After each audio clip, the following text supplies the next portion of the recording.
दोस्तों ऐ परवरदिगार, मुझको ऐसी तौफीक इनायत कर कि नमाज पढ़ता रहूं और मेरी औलाद को भी ये तौफीक बख्श।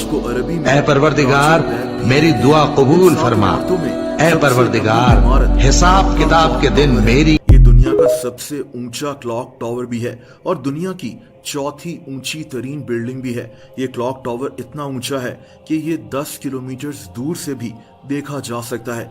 इसकी लंबाई 607 मीटर्स है। इस क्लॉक टावर के ऊपर एक चांद भी बना हुआ है। इस चांद के अंदर क्या है और इन 7 इमारतों में क्या मौजूद है, ये सब आप इस वीडियो में जानेंगे।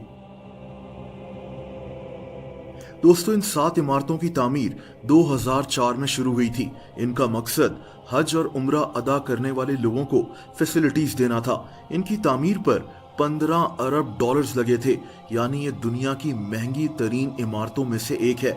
सबसे पहले तो इसकी कंस्ट्रक्शन पर बात करते हैं।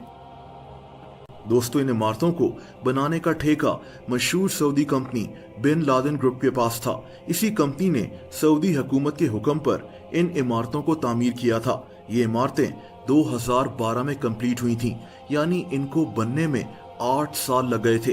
ये एक बहुत बड़ा प्रोजेक्ट था और इंजीनियरिंग का एक शाहकार था।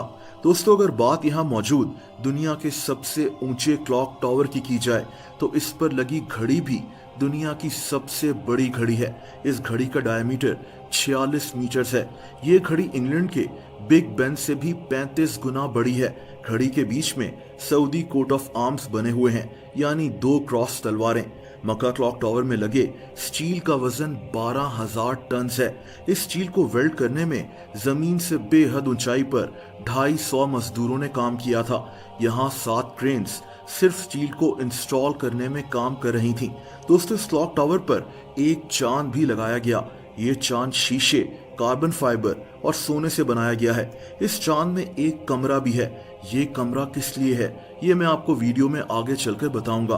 दोस्तों, क्लॉक टावर में लगी घड़ी में टाइम ठीक से देखा जा सके, इसका भी खास ख्याल रखा गया है। इसके लिए कई लाइटिंग टेक्नोलॉजी और कलर्स के टेस्ट किए गए थे और फैसला ये किया गया कि दिन के वक्त घड़ी में सफेद और काले रंग का कॉम्बिनेशन रखा जाएगा और रात के वक्त सब्ज और सफेद रंग का। इस घड़ी में 20 लाख LED लाइट्स का इस्तेमाल किया गया है।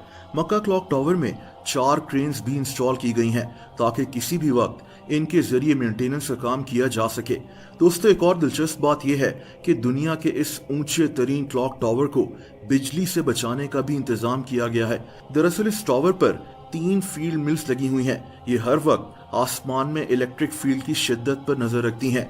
अगर क्लॉक टावर पर बिजली गिरने का खतरा हो तो इसकी घड़ी से लाइटनिंग रॉड्स निकल आते हैं। ये 5 मीटर तक बाहर आ जाते हैं और इनकी मदद से क्लॉक टावर को बिजली से बचाया जाता है। इस क्लॉक टावर में एक कंट्रोल स्टेशन भी बना हुआ है जिसमें इस क्लॉक टावर की हर चीज पर हर वक्त नजर रखी जाती है।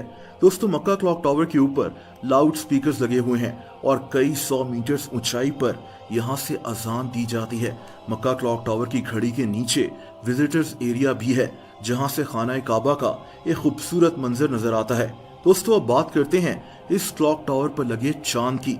इसके अंदर एक कमरा क्यों बना हुआ है, मक्का क्लॉक टावर के अंदर क्या कुछ मौजूद है और इसके साथ दूसरी इमारतों में क्या क्या चीजें हैं।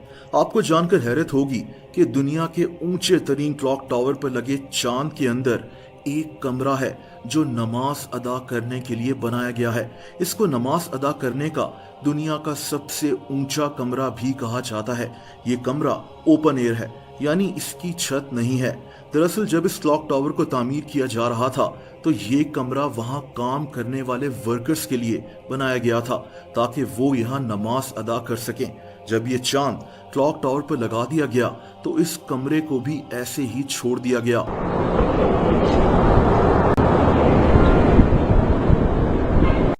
आज भी यहाँ लोग नमाज अदा करते हैं, लेकिन ये लोग इस क्लॉक टावर में काम करने वाले एम्प्लॉइज ही होते हैं।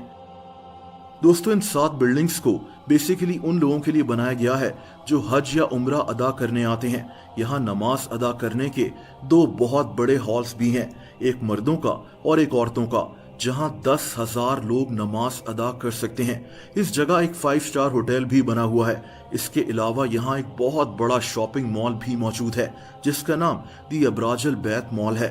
यहाँ एक इस्लामिक म्यूजियम भी मौजूद है। दोस्तों, इन इमारतों में 1000 से ज्यादा गाड़ियां खड़ी करने की स्पेस है